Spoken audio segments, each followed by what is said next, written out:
De retour dans le live de TV Finance, mercredi 1er septembre. Merci d'être avec nous si vous nous rejoignez. On se connecte tout de suite au marché boursier européen, des marchés qui viennent d'ouvrir. Et pour les commentaires en direct, nous allons retrouver Eric Seban, trader, formateur et coach indépendant. Bonjour Eric, bienvenue à vous.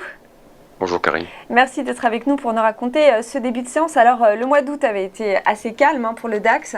On a senti une certaine fermeté de l'indice lors des replis, un manque aussi de visibilité pour aller plus haut et installer un relais haussier ces derniers temps. Par quoi est-ce qu'on peut l'expliquer ? Principalement le manque de visibilité, vous l'avez dit. C'est ça qui est le plus embêtant quand on veut investir sur les marchés à long terme, parce que tout le monde ne fait pas de l'intraday, donc les gestions principalement investissent surtout sur du long terme. Donc c'est compliqué pour elles pour évidemment prendre des positions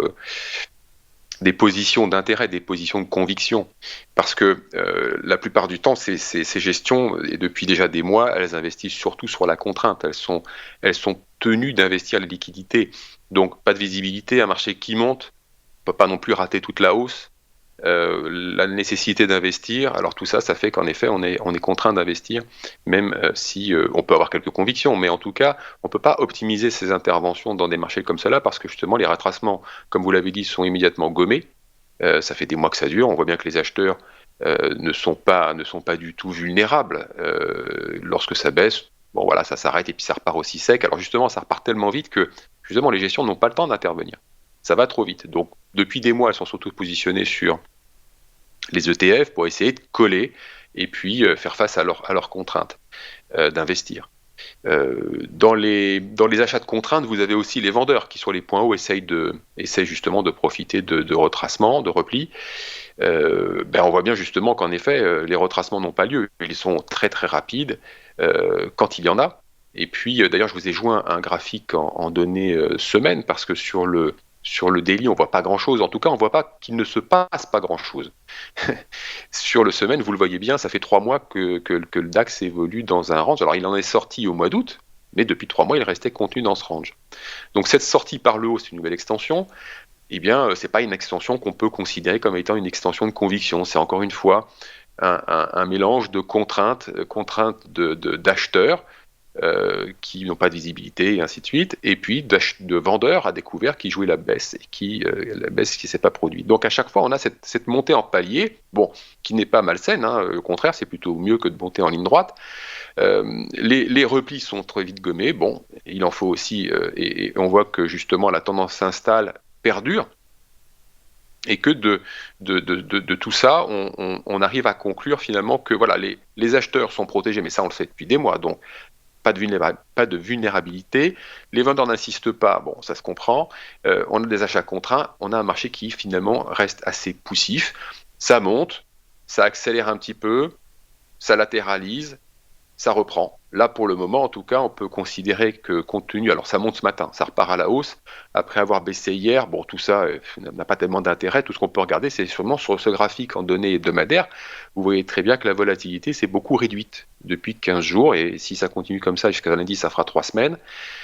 Les extrêmes sont contenus globalement dans 300 points, 250, 300 points sur une semaine, c'est pas beaucoup. Et puis alors que dire de l'ouverture et de la clôture, les écarts sont à peu près de 30 points. Donc entre le début de la semaine et la fin de la semaine, c'est balle au centre, c'est 30 points d'écart, c'est rien du tout. Donc la volatilité s'est beaucoup réduite. Et puis tout ce scénario qui se répète depuis des mois, on est à plus 16% depuis le début de l'année, c'est beaucoup. Le mois d'août a été très calme, vous l'avez dit, c'est pas souvent le cas, mais ça fait quand même 6 mois de hausse sur 8. Alors on commence septembre en hausse, on va voir jusqu'où on va terminer, mais ça continue. Cette situation continue de perdurer parce que les raisons, le contexte, toutes les raisons restent identiques pour que ça perdure. Et on voit bien que même si les banques centrales s'inquiètent de l'inflation, on n'entend plus parler que de ça, elles n'agissent pas. Donc ce qui est le scénario numéro 1 pour tous les intervenants, enfin surtout pour les banques centrales, c'est de contenir la crise sanitaire, c'est de faire tout ce qu'il faut pour qu'on en sorte. Et quand on en sera sorti, à ce moment-là, on prendra une mesure. C'est-à-dire que tout ce qui va concerner le bilan des défaillances d'entreprises, parce qu'il y en aura forcément, les conséquences sur l'emploi, la consommation possiblement, l'inflation, tout ça, c'est relégué au second plan. Et donc, c'est pour ces raisons-là que je pense qu'à très court terme, il ne faut pas s'attendre à ce que le marché bouge beaucoup plus. Là, le DAX s'est installé avec cette réduction de la volatilité dans un range, vous le voyez. on latéralise. Alors peut-être qu'on va encore en sortir par le haut, fausse sortie ou pas. Hier, double top, c'était normal qu'on reparte en arrière aussi sec parce que c'est ce que les opérateurs attendaient, hein, tout simplement. Quand on arrive en double top, le scénario numéro un, c'est un retracement. Donc, on va voir comment ça évolue sur les prochains jours, mais sur du moyen long terme, on n'a pas d'indication pour le moment que le contexte devrait changer. Donc, si le contexte ne change pas, à ce moment-là, on devrait continuer à avoir ce qu'on a eu depuis des mois. Et pour intervenir, pour opérer, pour négocier, il est quand même encore préférable de continuer à travailler dans le sens de la hausse. Vous le voyez bien, toutes les propositions que je vous ai faites dans ce sens depuis des mois sont avérées payantes. Et si on avait tenté des ventes, je vous disais surtout ne vendez pas. On se retrouve forcément avec des déconvenus. Donc il est préférable de continuer à accompagner ces hausses parce qu'il n'y a pas de signal de retournement de tendance, il n'y a pas de vulnérabilité, le contexte reste inchangé. Vous aurez de meilleures probabilités en intervenant dans le sens de la hausse.